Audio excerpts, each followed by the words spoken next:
This is the Marketing Intern Spotlight, where we are committed to unlock how every marketing intern has an innate ability to be an entrepreneur, motivator, and influencer. First of all, thank you guys so much. I really appreciate it, and I've been looking forward to talking to you for a little bit.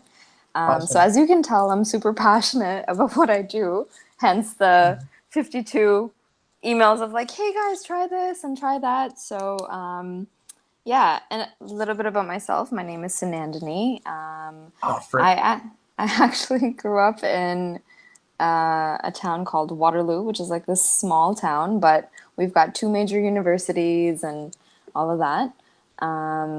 And I ended up studying broadcasting, actually. So I went to school, did the whole TV, sports anchor, all that fun stuff. And then I was like, okay, I don't really love this world, but I loved the business side of it. Also, my parents are entrepreneurs. So I grew up in business and marketing and strategy 24/7. Like, that's been my entire life. And then I went the corporate route. I started working as a marketing manager for some big enterprise companies. And then I was like, I hate this. I feel really boxed in, all that stuff, because you're raised a certain way. And I think that growing up in a home of a lot of creativity and coming up with literally strategies all the time, I was like, I can't survive in this corporate world. So I left, and then I started my business 3 years ago now. And in the beginning, we were just doing content writing and copywriting and, very basic digital marketing, what I knew I could do and fulfill. And now we've expanded into the Internet of Things and data analytics and developing blockchain platforms, app development. We do beacon technology, all this crazy hardware, software stuff that works together, which is absolutely so much fun. And then I get to market all that. So it's a very different world than what I'm used to in terms of creativity, but nonetheless, that much more fun, I would say. That's so cool. So, backing up here just a second, you're living in Toronto currently. What's it like living in Canada? Explain it to 2 kids from the US. Oh, God. It's very, very, very cold in the winter, but I think that everyone kind of knows each other because we are a smaller city at the end of the day. There's a lot of opportunities. I've seen Toronto change immensely in the last 10 years, I would say, where we weren't really on the map as this place to go to and, party or grow your business and all that. And now it's just expanded like crazy. And definitely it's a good time. Downtown is a really, really good time. I don't even know how many clubs and bars we have, but it's super fun. And you're sure to run into somebody that no matter what. So you guys should come check it out. Well, we have only been to Winnipeg in Canada. I went to Niagara Falls, but I was on I think it's New York, correct? That No, I didn't know where it bordered. I'm pretty sure. Yeah. It's Buffalo. Buffalo. Yep. Yeah. Cool. So those are the 2 spots of Canada I've been in, but I've never been to Toronto. But I do know that transitioning to your lifestyle as an entrepreneur, you grew up in a household of entrepreneurship. Right. So that kind of helped ignited the flame of being self-motivated and influencing your own career in a way that you wanted to target it and track that method. What were some of the skills that your parents passed down to allow you to take care of what you wanted to do as an entrepreneur? I think the number one thing is there's no such thing as failure. I mean, failure is definitely something that happens, and it happens every day to some degree when you're in business, because no 2 days are the same. But I think the ability to just understand that as a learning lesson and how to learn and evolve from it is something my parents really instilled in me.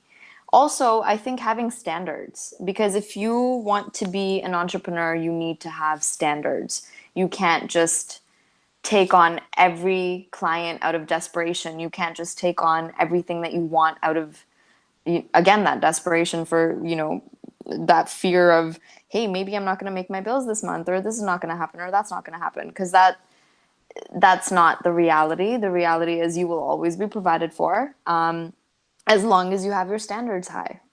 So I think those are two takeaways, not just one, but really that defines me as a business person very deeply. Yeah.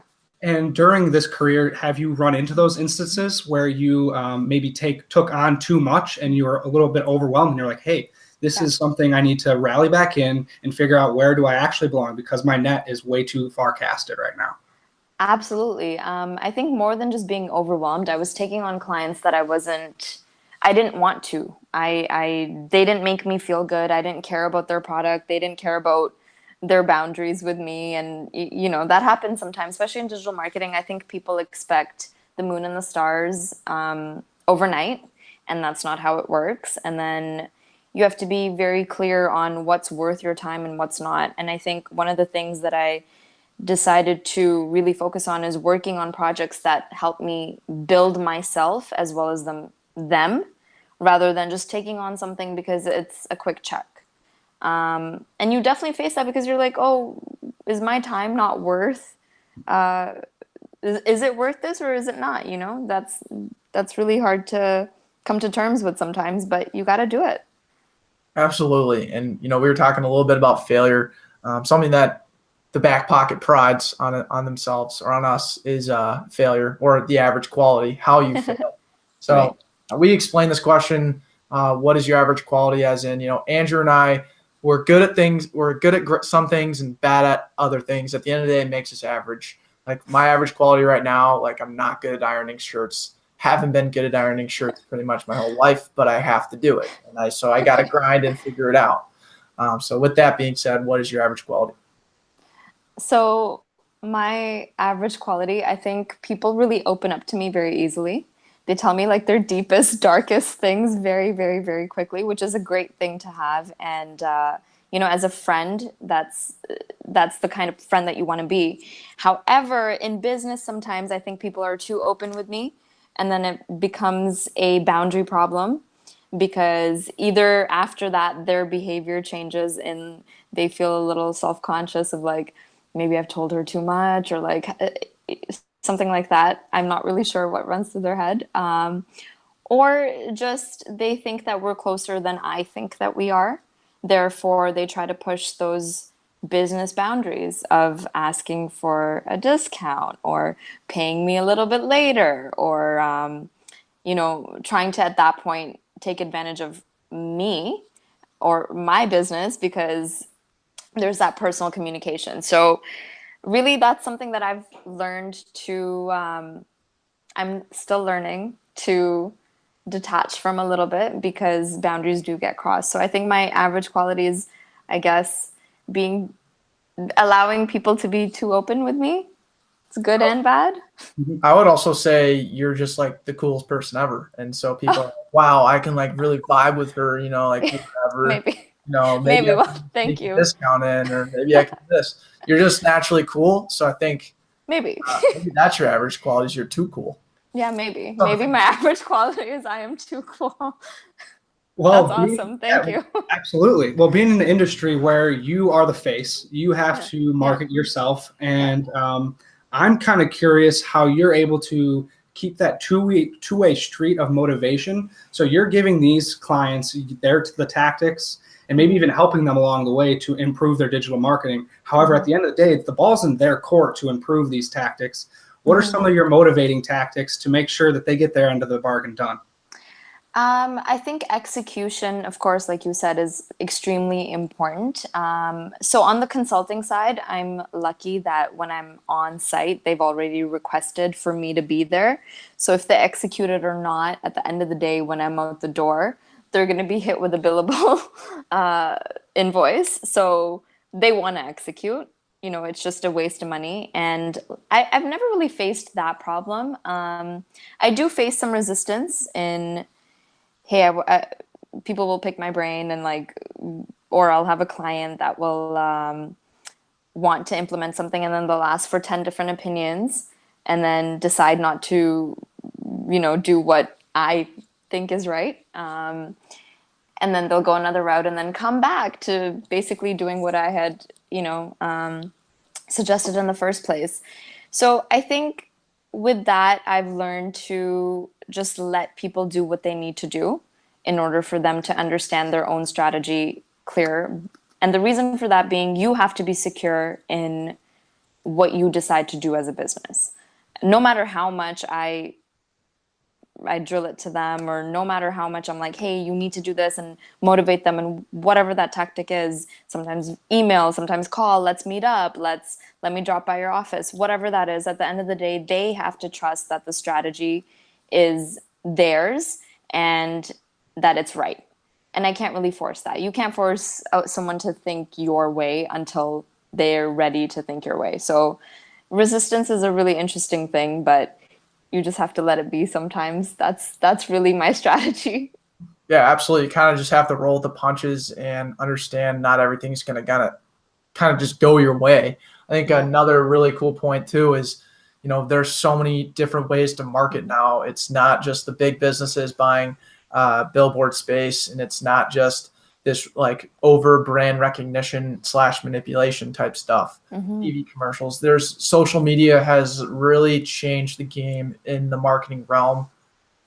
We're trying to adapt to it again, back to the average things. Like Andrew and I are average at Facebook ads and average at like paid promotion.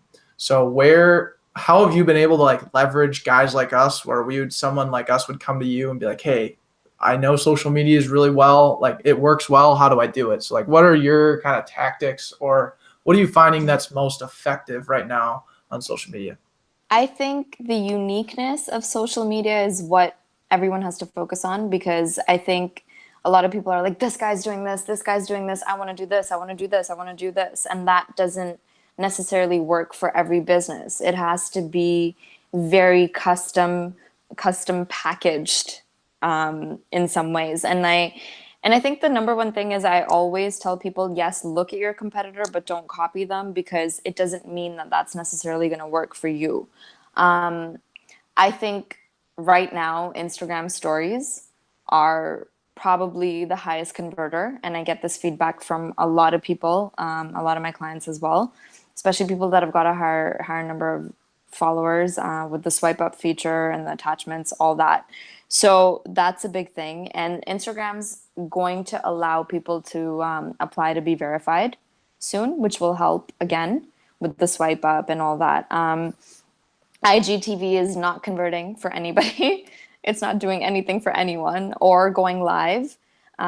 So I would say the go-to strategy right now is definitely Instagram stories.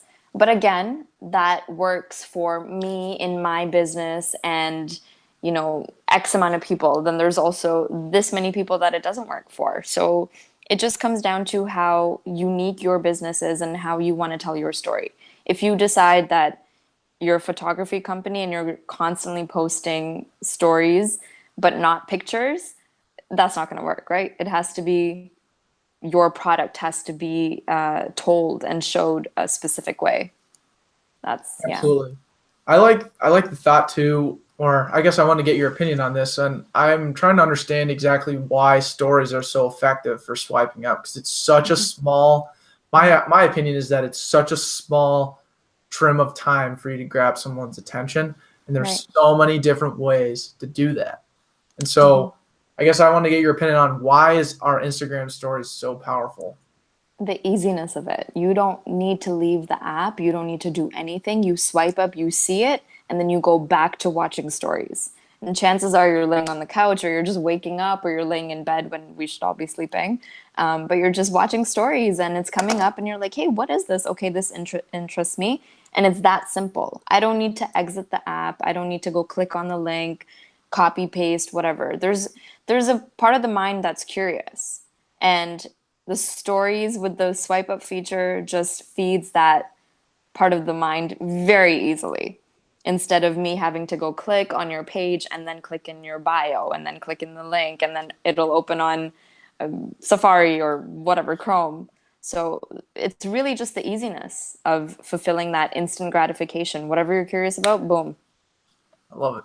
So the swipe up feature you've mentioned a few times. Yes. And for all of those entrepreneurs or other people being a face to their product, how would you say, or what would you say is the best way and the most efficient way to get to that 10,000 mark so you're able to swipe up? Is there a method that you've been preaching to your clients that has been effective? Ads is so on my business account for a while, every time I posted anything, I boosted it. I boosted the content, and I'm very transparent about this because everyone's like, oh, how do you have 14,000 followers, whatever? I don't even know anymore, on my business page.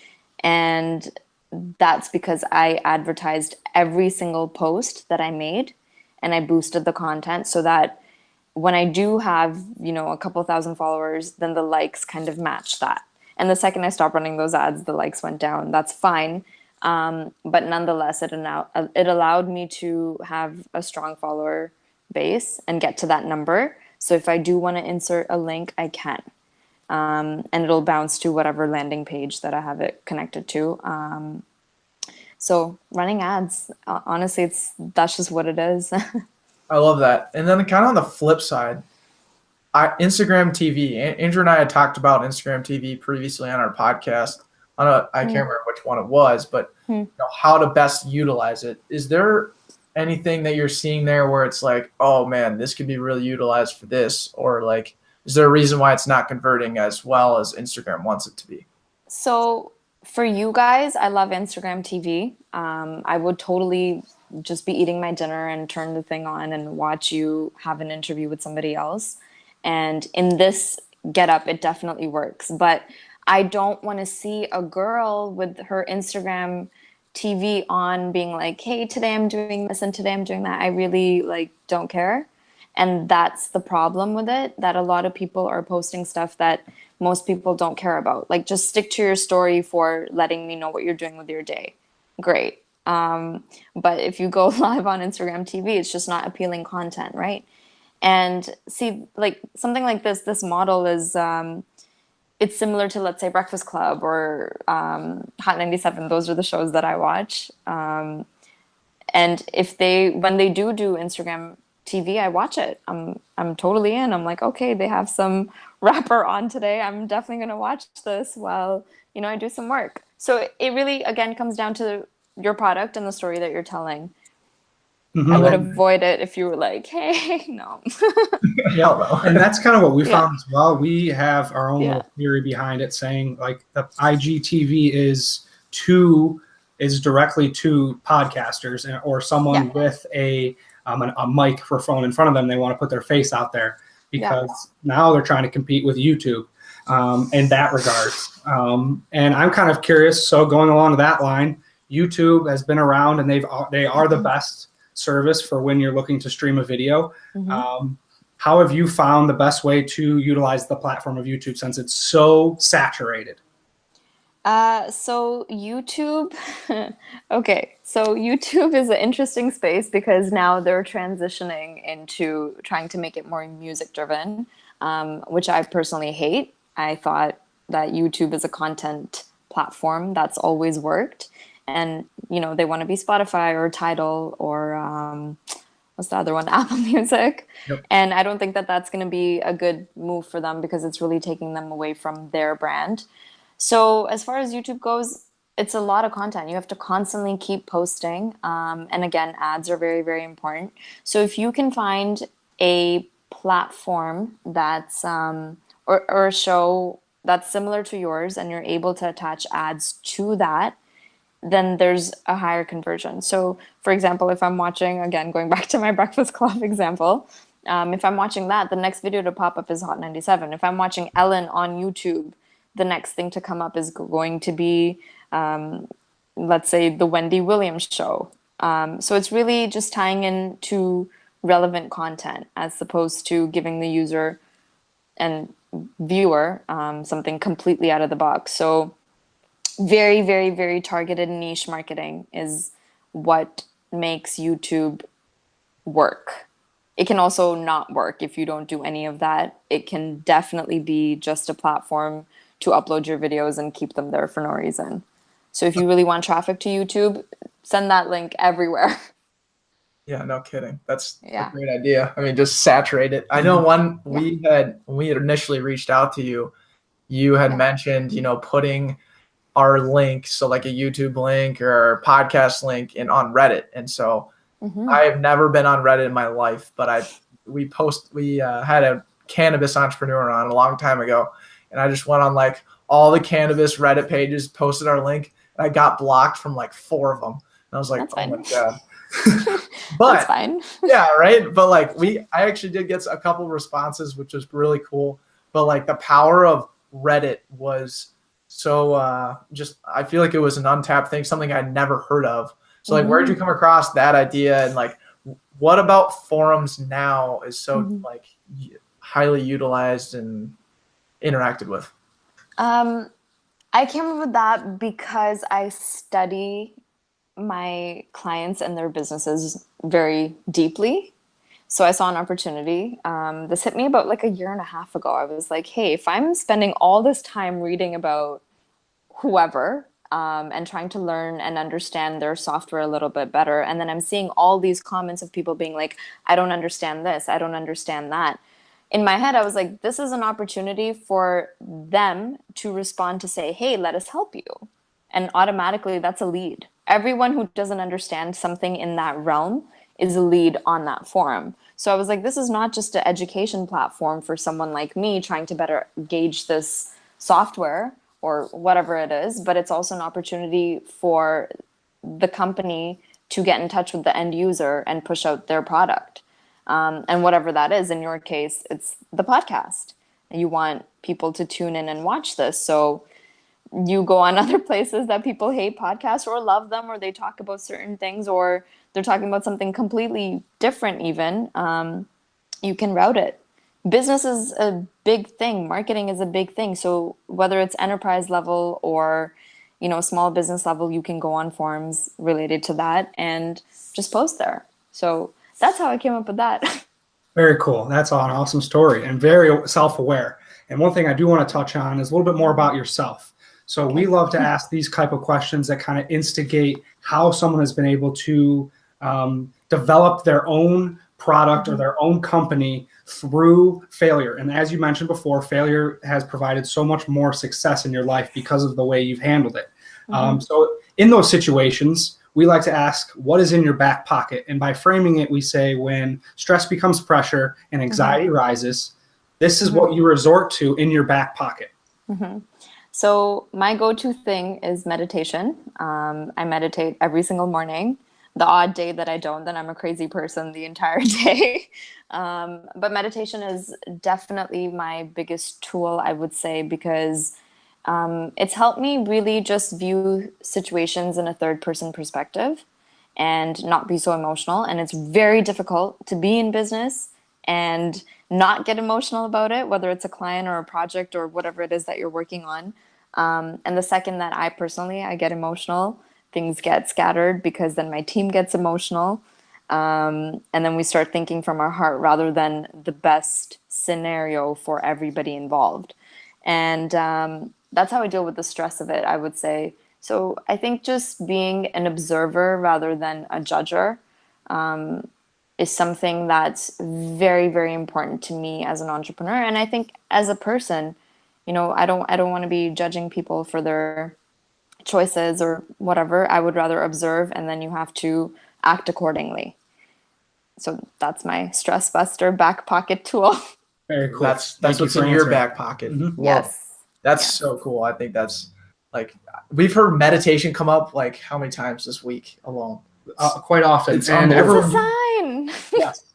And everyone does a little bit different, whether it's 10 minutes when they wake up or they journal to meditate or they're doing yoga to meditate. But it's really all about finding yourself, stilling your brain, and actually realizing that you are conscious. You're not just meandering through the day, moseying through it without actually thinking about the consequences or the productivity of actually these movements and these actions.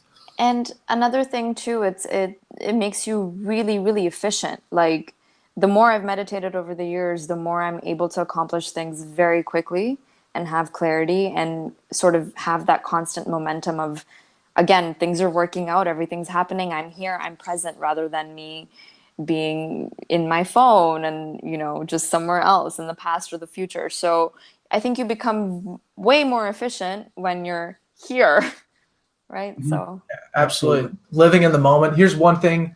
We say absolutely way too much. Yeah, we just said it in unison. Same thing. We got to quit that. Word choice, average quality. Keeping track of that one. there you go. The one thing we like to do when we meditate, or we don't, I don't know, do you meditate significantly? Yeah. Okay. I don't. I need to. But Okay. one thing that I always found helpful, just with my experience with meditation, is when your mind wanders, you have to document it. That was always kind of the idea behind it. My idea or my visualization of documenting it is to trap the puck. So I know, like in hockey, you got to think of a goalie and the puck's kind of moseying around. You got to trap the puck, center your thoughts, center yourself, and then identify that you had to bring your thoughts back to your center. And then release it to the defenseman and they'll move the puck down. Yes. Yeah. I like that. I really like that. That's very powerful. I mean, I don't play hockey, obviously. But yeah, I really like that. Maybe I'll try something similar next time some weird thought comes up. I just yell at it. I'm like, what are you doing? Get out of here. Because it's all your ego. That's awesome. So with that being said, you have kind of centered yourself and you use that as growth. I want to know how you're growing your own business. So you have personal growth and you're in a business where you're marketing other people, but how have you been able to market yourself and leverage that aspect? So I'm extremely lucky. I say this all the time. My team is everything. Like my set of resources that has been placed in my life is just perfect. So they help me with, like they see that I come up with the strategies for everybody else. And then often they'll be like, hey, Poke, you got to do this. You got to do this. I have somebody that holds me accountable for, hey, you didn't post your blog. Or, hey, you didn't do this, you need to do this. Or you need to reach out to so many people and keep consistent in the events that you go to and all that. So a lot of that comes from my team. And I think strategic partnerships are very, very important, especially in my business. So, for example, in order for me to expand into development of IoT products or hardware, I have to partner with the right people. And again, I think I'm really lucky where I just meet the right people, and that's what keeps my business growing. Of course, you have to vet them and you have to know, okay, what are your qualifications? Can you actually fulfill the vision that I have? Another thing is, I think me reading a lot has a lot to do with the ideas that I come up with and the direction that I want to take my business. So that helps. And again, I will find the right people to help me execute that. As far as marketing goes for my business, actually, it's funny, ironically, I don't really do any. Very reliant on word of mouth, and my reputation is completely based on that.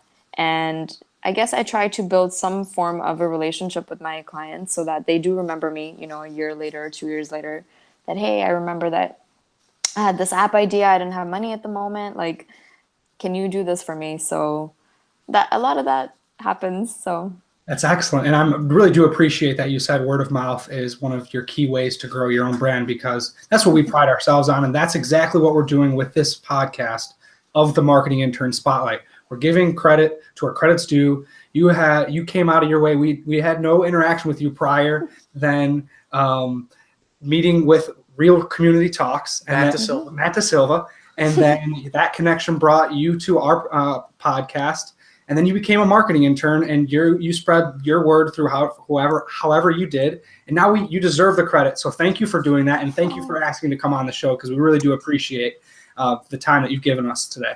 No, thank you for having me, and I really, really appreciate it. You guys are super cool. I love your vibe. I love how casual we can chat as opposed to it being overly structured. No one likes that. So, well, before we get to the end, we'll ask you one final question. Okay. This final question is, what did you learn today? And we like to say it and when you wake up to the time we had this interview, what have you learned today? What have I learned today? Interesting. I learned a new exercise, but that's probably not important. Oh, it's absolutely. No, it is. I'm trying to exercise more. Okay. Yes, please. Okay, so I'm a lifter. Whoever watches me on Instagram stories knows this. So today we did a different kind of deadlift, which was actually I was on a box, which I've never done before, and then lifted like below the box, and then to deadlift and put the weight right back on the ground. So you actually go like beyond your natural stretch. So that was very, very challenging, pushed my body to another level. And that's what I learned today. I'm going to try it again later in the week. So we'll see. That must have been very difficult to keep, the back. Yeah. Yeah, the back Yeah. straight and the Yeah. knees out, all that jazz. Yeah. So Yeah, I'm mangled. Yeah, that's something I should incorporate in my own workouts because we love deadlifts, and I never do you? thought about the box. Yeah, that's awesome. Yeah, we're a deadlifting podcast. We don't say that enough, and we need too. to make that known. We're a deadlifting. Oh my god, me too. If I don't deadlift, it's not a day. Like I'm like, gotta go. Same. Yeah, We're not there at all. When's the last time you deadlifted, Andrew? I deadlifted on Monday. Oh, yesterday? Okay, great. I was getting into deadlift. I do hex bar deadlifts just because Okay. I don't want to damage my knees, and I always feel Yeah. like I get wrong. So yeah, I do hex bar, and I think I did it like 2 weeks ago. So yeah, Well, that's like the second meditation, right, of the day. So exactly. Absolutely. yeah. Well, that concludes the conversation. Awesome. Thank you guys so much.